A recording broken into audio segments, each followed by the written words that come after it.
Malam semuanya.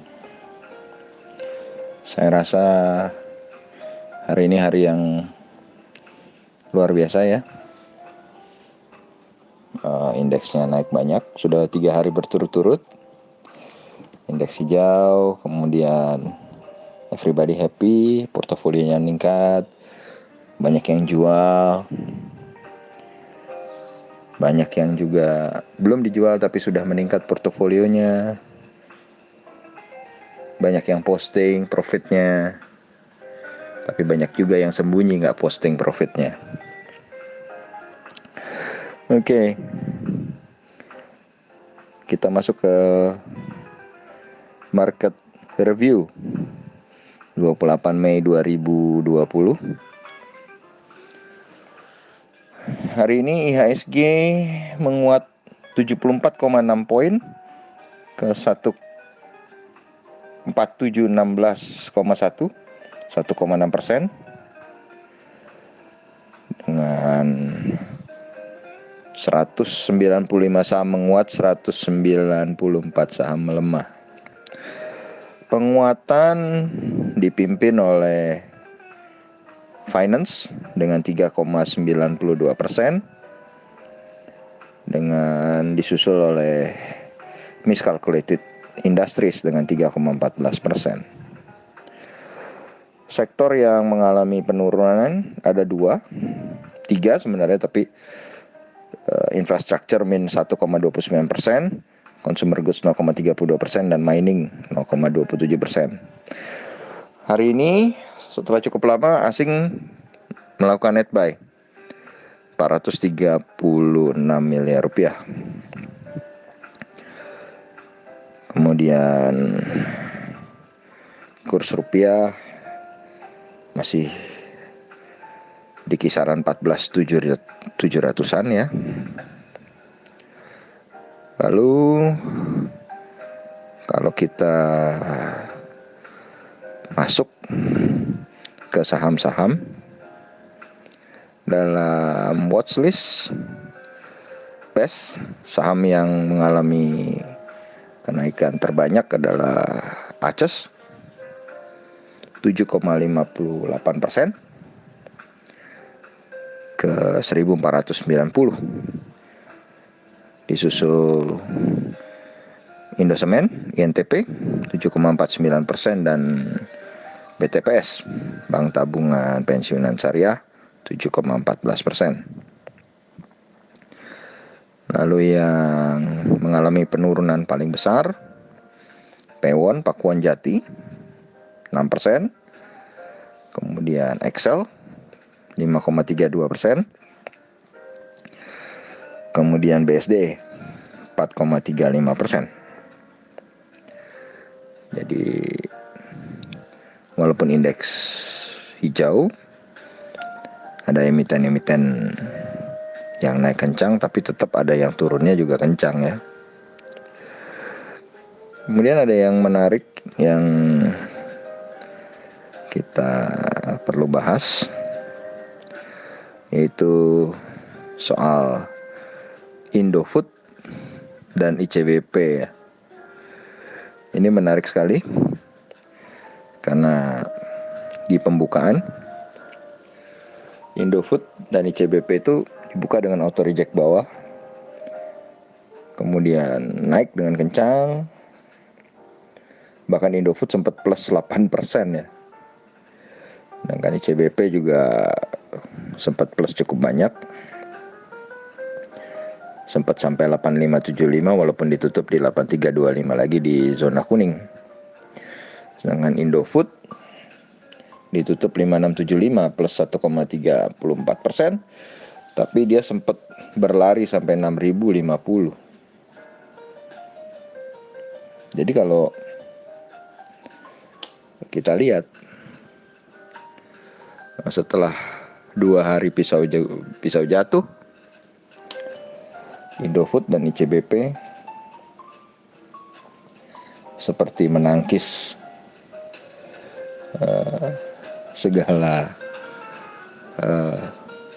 berita atau segala channel-channel YouTube yang menjelek-jelekkan Indofood dan CBP ya.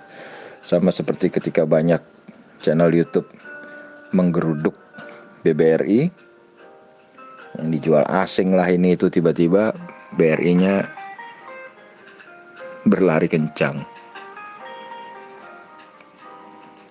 Sama juga dengan Indofood dan ICBP hari ini. Lalu gimana besok? Apakah Indofood dan ICBP akan turun lagi?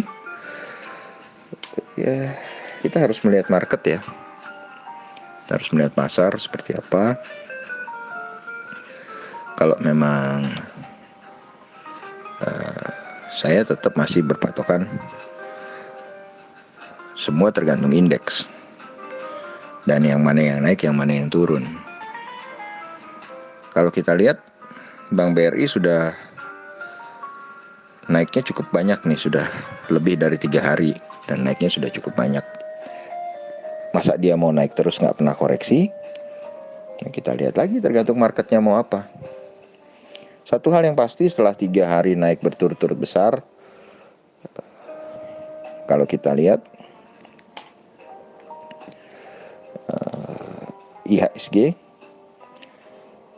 besok adalah perdagangan terakhir sebelum 3 hari libur ya. Sabtu, Minggu, Senin libur, baru buka lagi Selasa.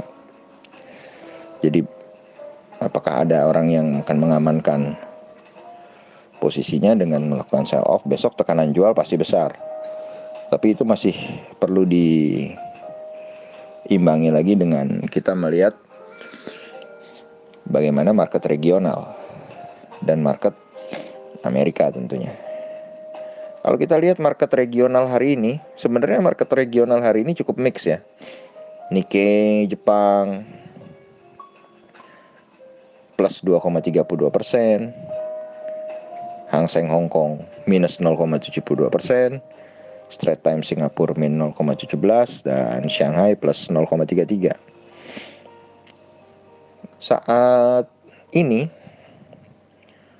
posisi market Eropa, FTSE London plus 1,19% dan DAX Frankfurt plus 1,11%, dengan Dow Jones Future plus 0,23% dan Dow Jones plus 0,37%. Kalau jam segini range-nya segini, hanya 0,2 atau 0,3, Dow Jones masih bisa berbalik arah menjadi merah. Who knows, nggak tahu. Oleh karena itu kita akan melihat besok seperti apa. Karena Nikkei sendiri juga kalau kita lihat naiknya sudah luar biasa tajam dalam 3 hari. Jadi dari 20.388 sudah naik ke 21.916, cukup banyak Nikkei naik. Jadi saya pikir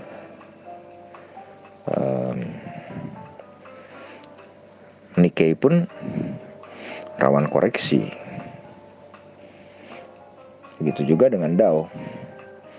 Dow sendiri naik dari 24.465 ke 25.646. Cukup luar biasa kan? Naik terus. Ya, saya pikir Dow pun hari ini atau malam ini harusnya koreksi juga. Tapi who knows, siapa yang tahu market? Market akan kemana? Jadi tetap pada semboyan kita, in market we trust. Kita harus terus stay in market dan mengamati pasar. Terima kasih banyak. Sekian market outlook atau market review malam ini. Kita ketemu lagi besok pagi di pra pembukaan market outlook yang akan disampaikan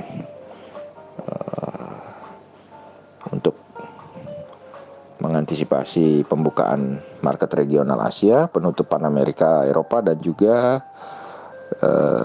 harga-harga komoditas. Sekali lagi terima kasih, semoga bermanfaat. Semoga Anda terus sehat, terus bahagia, dan terus berkembang di pasar modal.